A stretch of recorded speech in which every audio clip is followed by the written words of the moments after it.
Boa noite a todos, sejam todos muito bem-vindos a mais uma palestra da Sociedade Espírita Jorge, esse momento tão especial da semana em que nos reunimos para aprender um pouco mais com os princípios da doutrina espírita e refletir acerca dos ensinamentos do nosso Mestre Jesus. E é isso que nós teremos oportunidade de fazer hoje, com a palestra do Álvaro Crispino. Antes de passar ao Álvaro, vamos ler uma página do livro Pão Nosso, de Francisco Cândido Xavier, pelo Espírito Emmanuel. Capítulo 72, Contempla mais longe. Porque com a mesma medida com que medirdes, também vos medirão. Jesus, em Lucas, capítulo 6, versículo 38. Para o esquimó, o céu é um continente de gelo sustentado a focas. Para o selvagem da floresta, não há outro paraíso além da caça abundante. Para o homem de religião sectária, a glória de além-túmulo pertence exclusivamente a ele e aos que se lhe afeiçoam. Para o sábio, este mundo e os círculos celestiais que rodeiam são pequeninos departamentos do universo. Transfere a observação para o teu campo de experiência diária e não ouvides que as situações externas serão retratadas em teu plano interior, segundo o material de reflexão que acolhes na consciência. Se perseverares na cólera, todas as forças em torno te parecerão iradas. Se preferes a tristeza, anotarás o desalento em cada trecho do caminho. Se duvidas de ti próprio, ninguém confia em teu esforço. Se te habituaste às perturbações e aos atritos, dificilmente saberás viver em paz contigo mesmo. Respirarás na zona superior ou inferior, torturada ou tranquila em que colocas a própria mente. E dentro da organização na qual te comprazes, viverás com os gênios que invocas. Se te detens no repouso, poderás adquiri-lo em todos os tons e matizes, e se te fixares no trabalho, encontrarás 1000 recursos diferentes de servir. Em torno de teus passos, a paisagem que te abriga será sempre, em tua apreciação, aquilo que pensas dela, porque com a mesma medida que aplicares à natureza, obra viva de Deus, a natureza igualmente te medirá.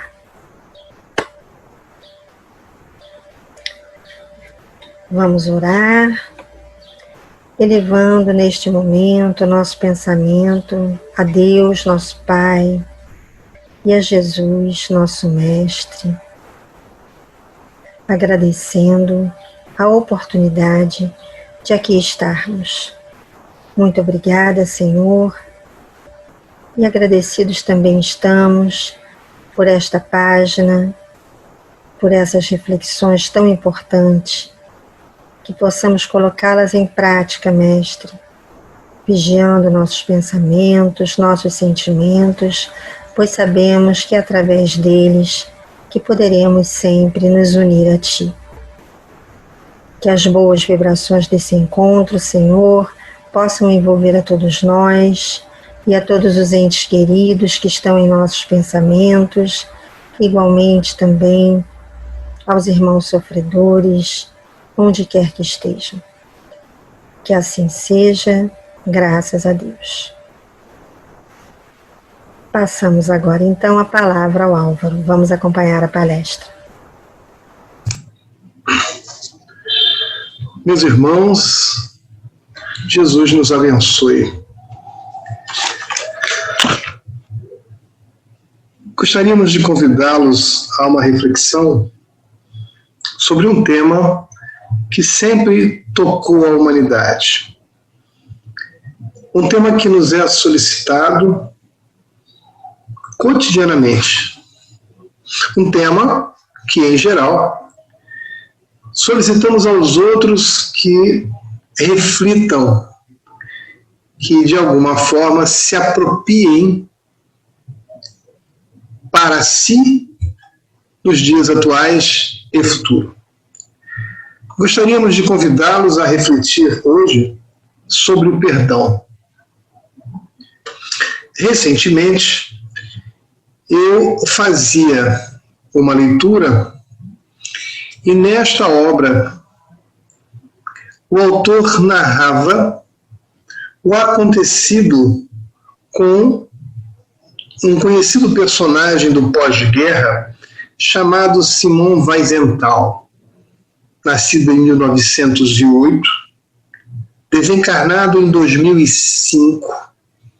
Era um conhecido caçador de nazistas. Simon Wiesenthal escreveu um livro intitulado The Sunflower, Os Girassóis. E nesse livro, ele conta a sua passagem pelos campos de concentração. Simon era um judeu austríaco e foi preso no campo de Lemberg e era todos os dias levado para a limpeza de hospital nazista. E para isso, entre o lugar onde ficava nos guetos até este hospital, ele atravessava na boleia do caminhão por um cemitério de soldados nazistas. E ele narra em seu livro que em cada sepultura de um soldado nazista havia um girassol. Era plantado e cuidado. E na sua obra, ele vai ter a oportunidade de dizer: eu nunca terei um girassol para ligar-me à luz do dia. E a partir dessa reflexão, ele vai, de alguma forma, tecendo emoções, tecendo reflexões sobre o seu próprio destino. E certamente, ao dizer que nunca teria um girassol, ele já projeta para diante as suas esperanças, ou a falta delas, para o futuro. Num determinado dia, enquanto eu estava fazendo a higiene do hospital dos soldados nazistas, uma enfermeira lhe retira do trabalho, pede a ele que a acompanhe, e eles caminham pelas alas do hospital, sobem ao segundo andar, e ele é levado a um quarto onde estava um soldado completamente enfaixado, vítima de queimaduras de último grau. E ela diz: este é o soldado Carl Seidel, que deseja falar-lhe. Ele se aproxima da cabeceira, puxa uma cadeira, senta-se e ouve do soldado Carl Seidel a seguinte pergunta: o senhor é judeu? E Simon Wiesenthal responde: sim, eu sou judeu. E Carl Seidel lhe diz, ou começa a contar a sua história com a seguinte afirmativa: vou contar-lhe o que aconteceu comigo, para ao final fazer-lhe uma pergunta que é muito importante para mim. E começa então o jovem soldado enfermo, em situação grave de saúde. Eu tenho 21 anos. Nasci numa família feliz e nós íamos à igreja todas as semanas. Aos 15 anos, eu fugi de casa para participar da juventude hitlerista. Quando completei 18 anos, eu me alistei nas tropas da SS nazista para servir a ideologia do Hitler. Fui designado para cá. E nesta cidade, o meu pelotão, recentemente, aprisionou 300 judeus em uma casa de vários andares. E recebemos ordens para fechar as portas e janelas por fora. E ateamos fogo no prédio. De onde eu estava, podia ver o desespero das famílias, das pessoas, tendo que escolher entre sucumbir ao fogo ou projetar-se das janelas. Eu vi um jovem de aproximadamente 15 anos, arrebentando as janelas do primeiro andar, correndo, e nós o abatemos a tiros.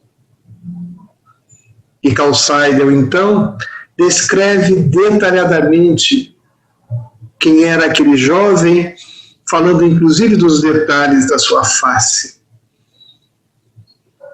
Vi também, continuou o soldado, uma família a projetar-se dos andares superiores, fugindo, saltando inclusive com uma criança ao colo, escolhendo morrer na queda ao invés de morrer pelo fogo.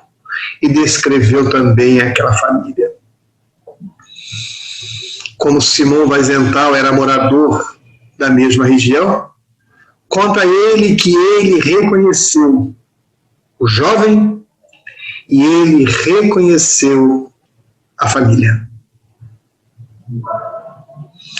Ao final da sua narrativa,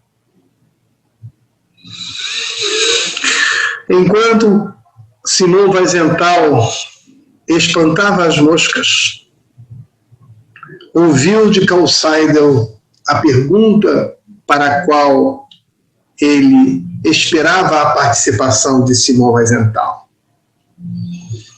Ele pergunta: após tudo o que eu lhe contei, extremamente arrependido pelo que fiz, eu preciso perguntar ao senhor, que é judeu, você pode me perdoar? Em nome dos judeus, eu mereço o seu perdão? Simão Weisenthal, que até aquele momento não havia dito uma única palavra, além da primeira pergunta se ele era judeu, manteve-se calado. Dando a sua hora de saída, retirou-se do quarto, encontrou com o grupo de companheiros judeus, subiu a boleia do caminhão, retornou para o gueto. No dia seguinte, Simão Weisenthal, de novo no hospital, é buscado novamente pela enfermeira, que o conduz ao quarto de Carl Seidel. E quando ele chega ao lugar onde estava o soldado, percebe a cama vazia e pergunta à enfermeira: onde está o soldado? E ela, consternada, lhe responde: o jovem morreu esta noite. Eu o trouxe aqui porque antes de morrer, ele me pediu que entregasse ao Senhor tudo aquilo que ele pertencia. Simão não aceitou. Disse a ela que se negava, que agradecia, mas não era possível aceitar aquilo que o soldado havia lhe deixado. Simão Weisenthal perdeu 89 parentes nos diversos campos de concentração nazistas. Após a guerra, Simão Wiesenthal vai até aquele lugar onde morava o jovem, a Estugarda, procura a família do rapaz, encontra sua mãe e começam então a conversar. Simão lhe disse que estava com o jovem no último dia de sua vida. E a mãe do jovem lhe diz assim: meu filho era um bom filho e um ótimo rapaz. Simão, ouvindo toda a confirmação da vida do rapaz e ouvindo de sua mãe aquela identificação do jovem, mais uma vez silenciou.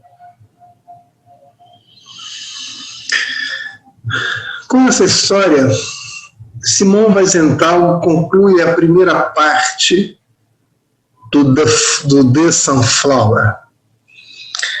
A segunda parte da obra é a narrativa de um seminário que ele, de alguma forma, organizou muitos anos após a guerra, envolvendo 53 pensadores de diversas designações religiosas, com experiências semelhantes àquela que ele, Simão Wiesenthal, havia experimentado. Após as preleções que cada um deles realizou e os debates próprios do seminário, Simão Wiesenthal reúne este grupo, conta a história do jovem Carl Seidel, o jovem nazista, e ao final faz àquele grupo de religiosos a seguinte pergunta: você o teria perdoado?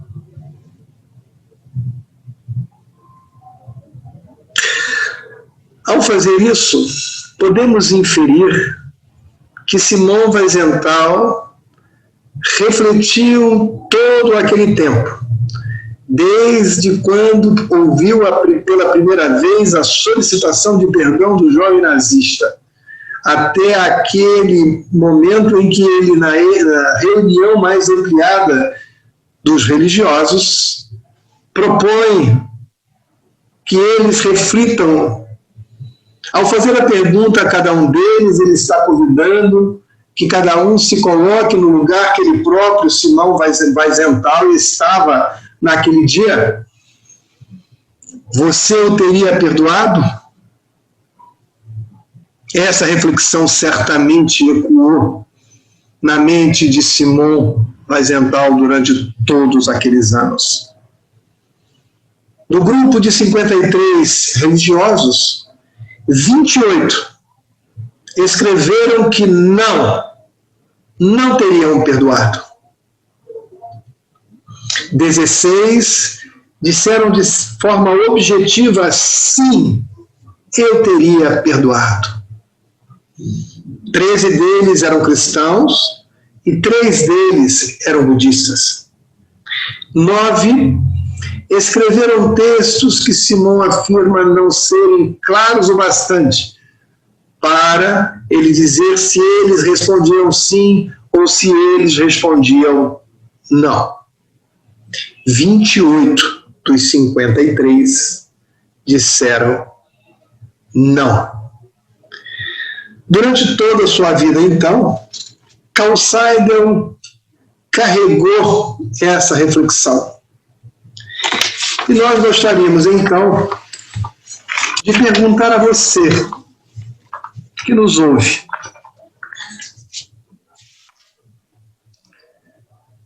você perdoaria Carl Seidel? Porque se ele apresentou essas questões a Simão Wiesenthal, se ele pediu à enfermeira que fosse buscar um representante dos judeus, se ele conta a primeira parte da sua história na Estugarda, quando jovem, se ele narra os seus atos, de alguma forma estava marcado pelo arrependimento. E na impossibilidade de solicitar o perdão àqueles a quem ele feriu de forma direta e objetiva, solicitou a presença daquele representante para fazer a pergunta tão importante: você pode me perdoar? E você? Você perdoaria? Veja que nesse momento vamos fazer uma distinção. Há uma coisa chamada justiça. E nesse campo da justiça estão os princípios legais. Há um outro campo onde está o perdão, que é o campo da emoção. Quando dizemos que perdoamos, não estamos isentando a criatura de responder pelas atrocidades e pelos crimes que cometeu. São coisas de ordens diferentes.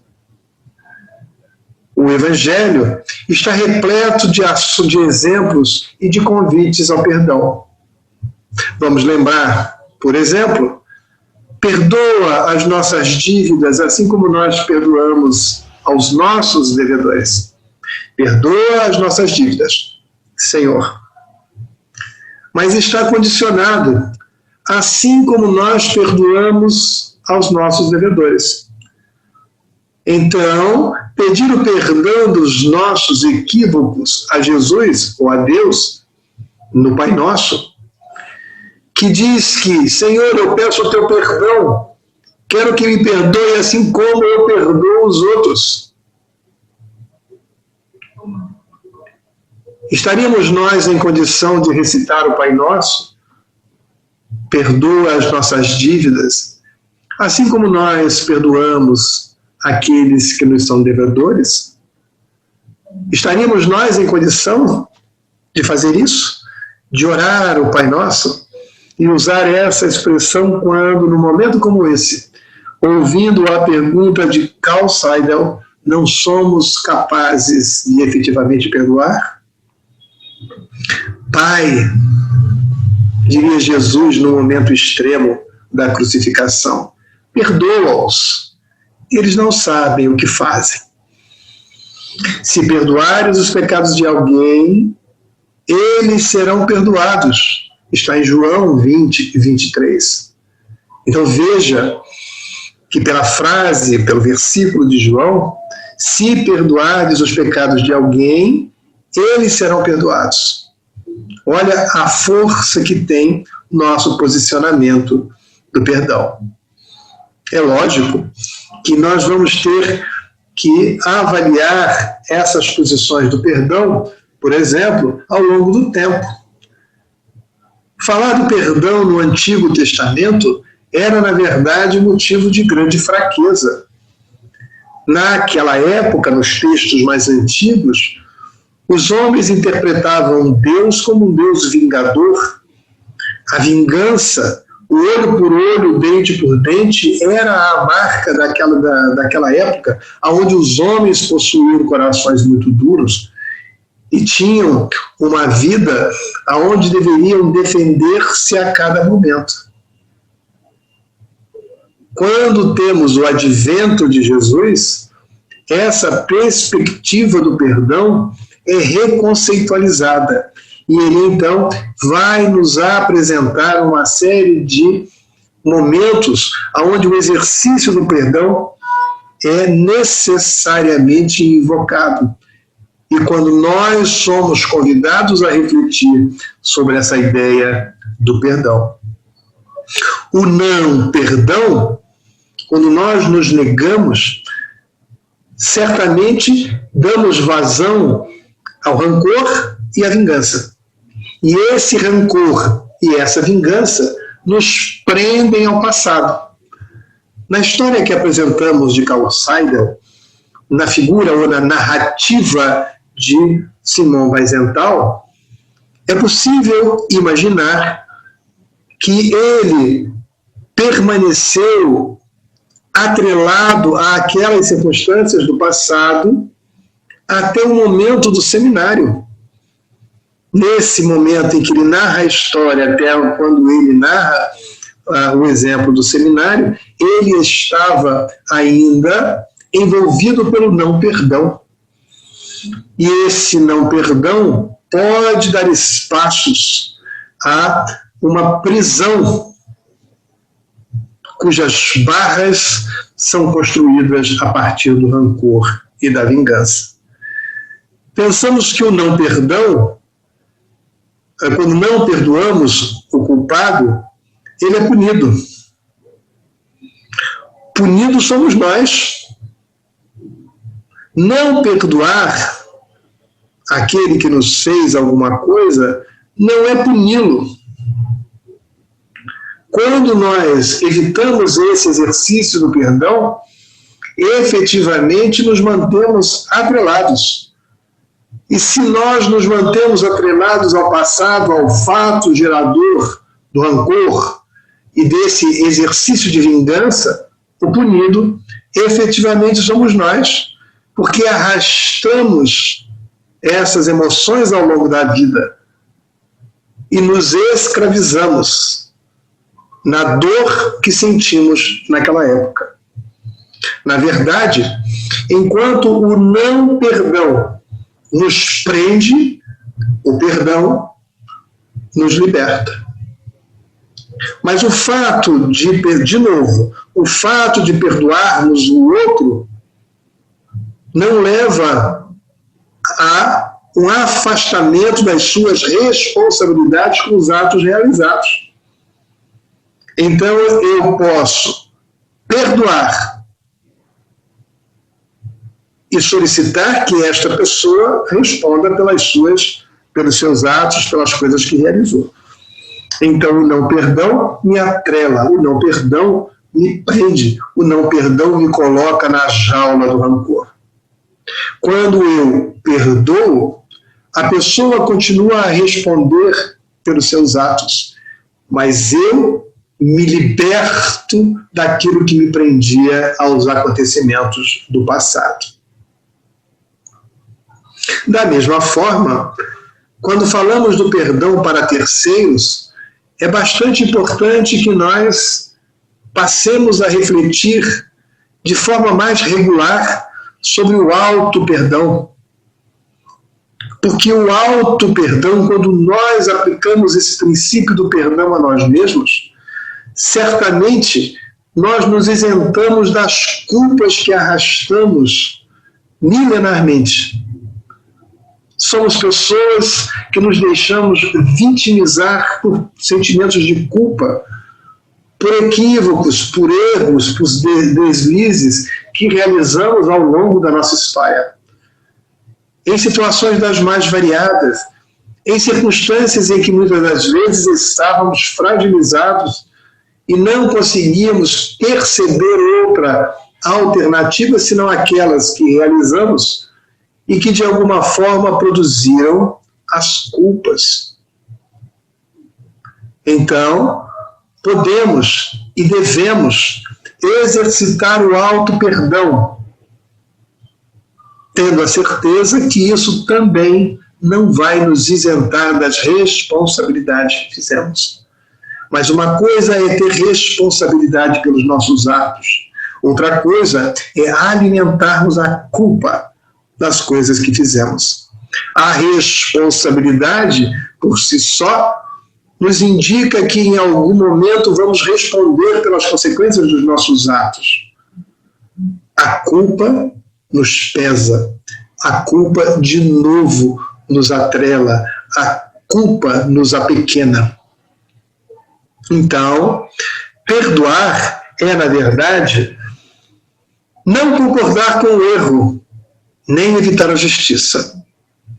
Perdoar não é concordar com o erro e nem evitar a justiça. Perdoar é não revidar o mal, esperando o sofrimento daquele que nos fez sofrer. É o conhecido olho por olho, dente por dente. Se nós aplicarmos o olho por olho, ao final, todos estaremos cegos. Então, perdoar é não revidar o mal, é não esperar o sofrimento do outro.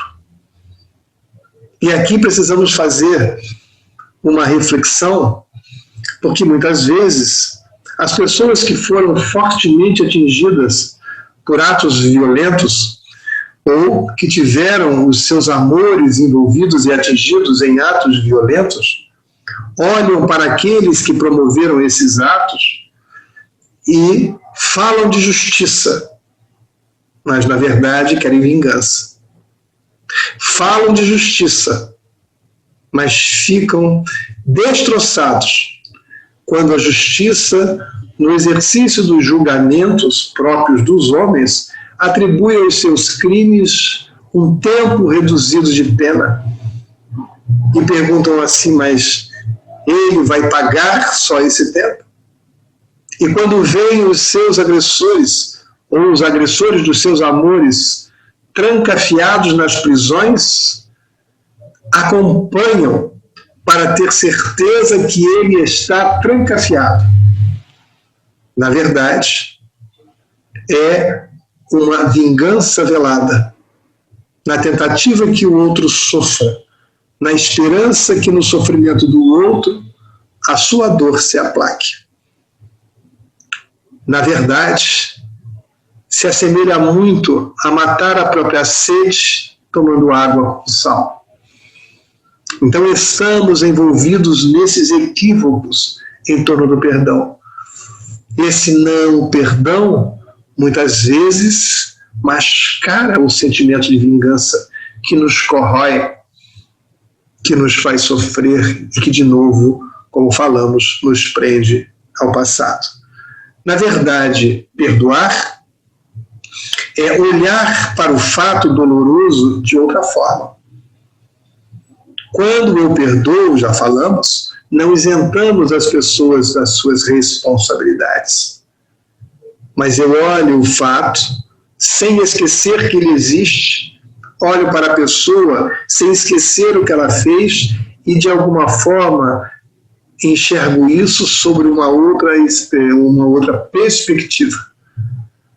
Aquela de que a pessoa fez e ela pagará. E eu vou trabalhar a minha dor, enquanto ela responde pelas suas ações.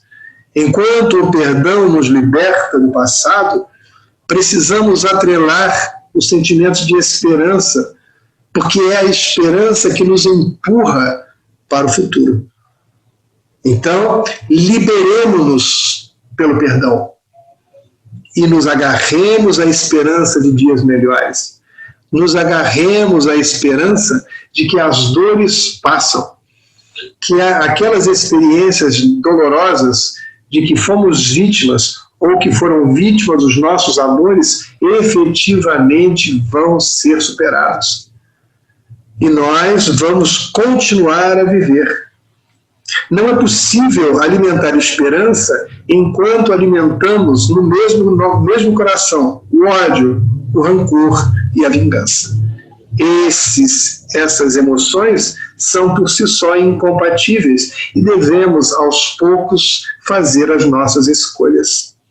Mesmo que estejamos oscilando, ora num, ora no outro, ora num, ora no outro, mas precisamos escolher se vamos alimentar aquele lado do rancor, da vingança, do ódio por terceiros, ou se vamos, se vamos nos libertar disso, vamos arrebentar essas amarras para seguirmos adiante, abraçando a esperança de dias melhores para nós, para os nossos e também para aqueles que em algum momento cometeram os seus equívocos. A mensagem de Jesus é efetivamente uma mensagem de confiança no futuro, para onde não iremos se estivermos atrelados ao passado. Deixai os mortos o cuidado de enterrar os seus mortos. segue adiante. Toma da charrua e vai. São frases que temos falado e que muitas vezes parecem frases vazias, mas que quando aplicados a essas experiências dolorosas, são frases muito poderosas, porque nos sacodem, nos colocam em posições de escolhas importantes, de novo, entre o passado que nos prende e a esperança que nos liberta e que nos leva para o futuro. Mas aí alguém pode dizer assim, mas Álvaro,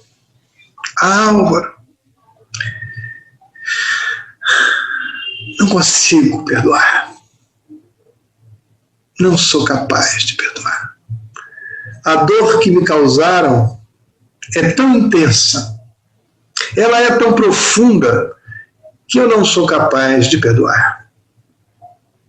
Muito bem. Então, nós que começamos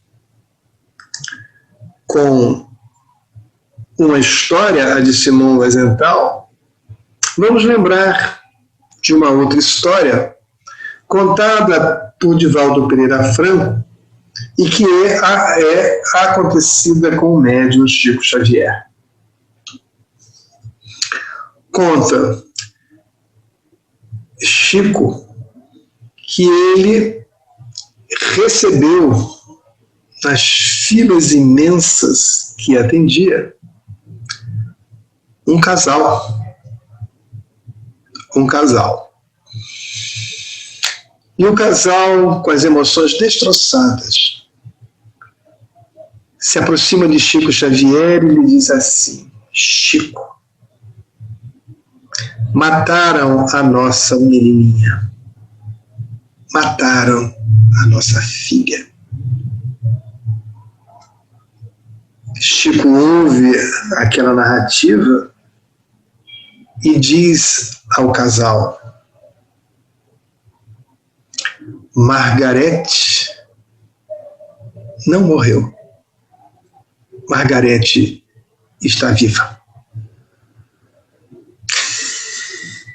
E Divaldo, ao contar este caso ocorrido com Chico Xavier, explica o que aconteceu.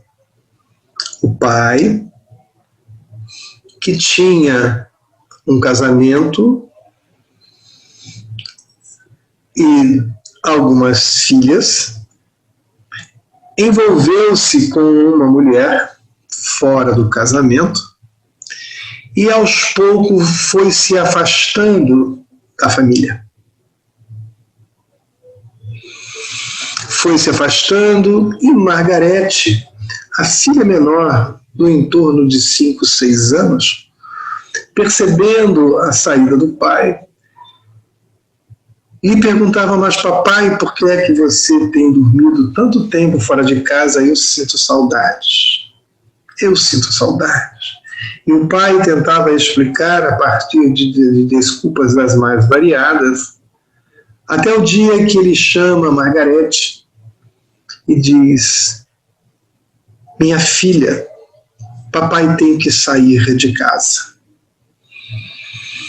Você não consegue entender o que está acontecendo.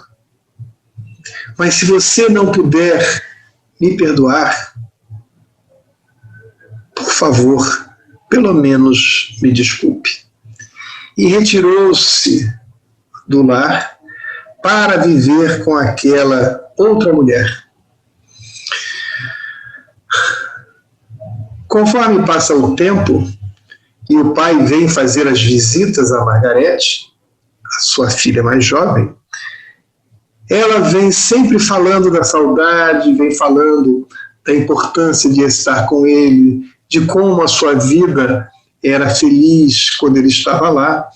E a sinceridade da criança era tão intensa que o Senhor foi tomando noção da aventura que havia se entregado e retorna ao lar pedindo que a esposa o recebesse novamente e volta a viver por conta das reflexões e do carinho externado, a saudade externada de Margarete. Explica àquela outra mulher os motivos, fala do quanto efetivamente as palavras de Margarete lhe sensibilizaram e informa a ela que voltava para casa. Num determinado dia, a mãe de Margarete vai à sua escola para buscar a sua filha e quando chega é informada que alguém já havia passado ali e retirado a criança.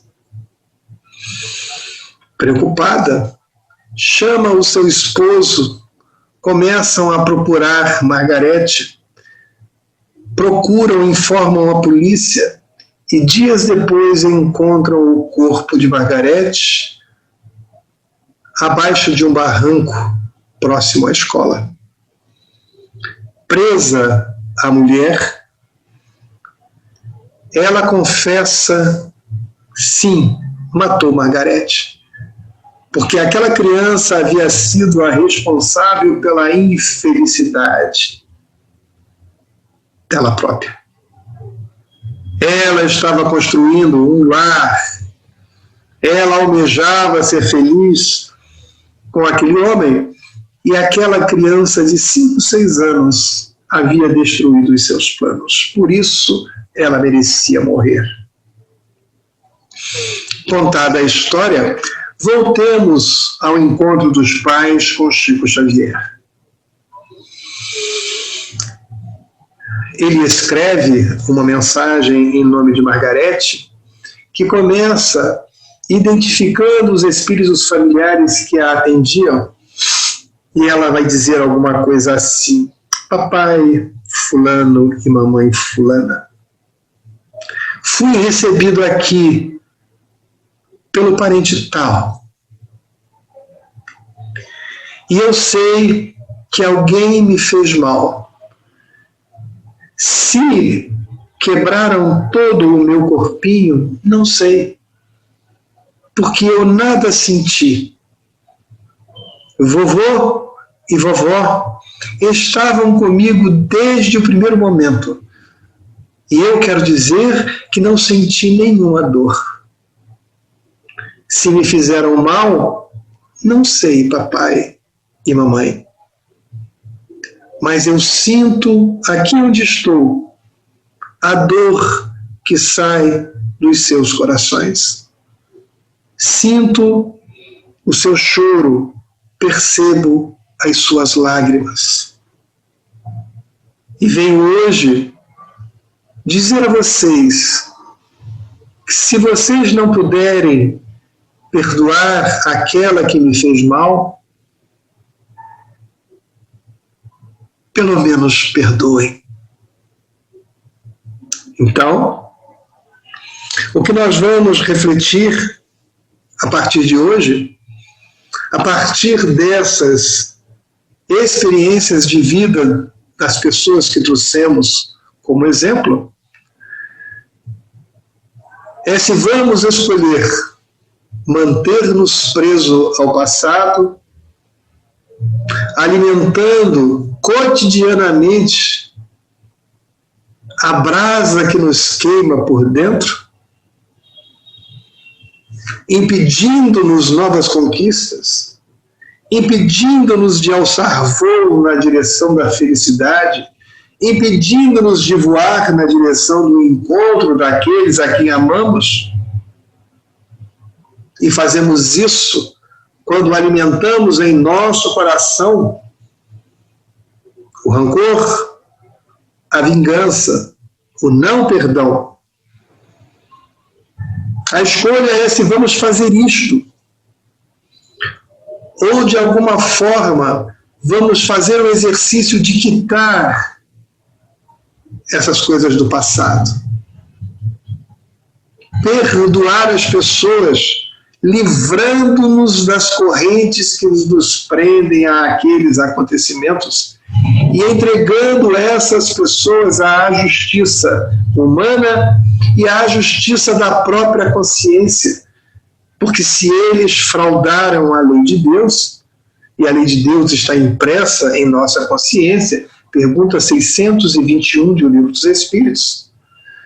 Se vamos quitar essas questões que temos com o passado, se vamos nos libertar dessas dores na direção do futuro, onde mora a esperança. Essas são as nossas opções. E entre esses dois extremos, temos várias nuances, temos vários graus, temos várias possibilidades. Esse processo de perdoar pode ser um processo mais ou menos lento, mais ou menos rápido, dependendo de cada um de nós. Mas a grande questão que fica para nós hoje é quando vamos começar a perdoar. E aí voltamos à pergunta de Carl Sagan. Você pode me perdoar? Convido os companheiros que nos ouvem para o exercício do perdão usando a pergunta de Carl Sagan. Ele não nos feriu, mas a história dele é uma história simbólica que feriu o povo judeu e feriu desta forma também, pela crueldade, feriu toda a humanidade. Então podemos nos colocar no lugar daquelas pessoas que foram vítimas daquelas atrocidades. Podemos nos colocar na posição de Simão Wiesenthal. E ao ouvirmos a pergunta do soldado Carl Sagan, você pode me perdoar? Façamos o exercício. Façamos o exercício do primeiro passo. Vamos aprender a perdoar. Vamos aprender a perdoar, porque isto nos liberta. Porque isto nos abre possibilidades de realização para o futuro. Há aqueles que nos feriram, um dia encontrarão a avaliação da própria consciência e responderão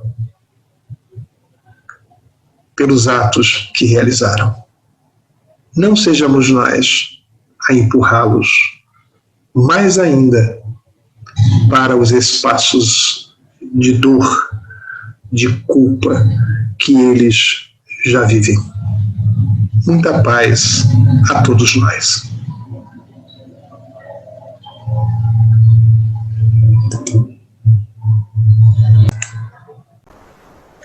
Nós agradecemos ao Álvaro as suas reflexões, por dividir conosco o seu estudo sempre tão importante. E agradecemos também a vocês que estiveram conosco. Muito obrigada por estarmos juntos neste momento de boas vibrações que sempre nos envolve, nos ajuda e nos fortalece. Convido a todos novamente para uma prece final, elevando o nosso pensamento ao Pai Maior e agradecendo a oportunidade de aqui estarmos e aos ensinamentos recebidos. Graças a Deus, uma boa noite e até a próxima.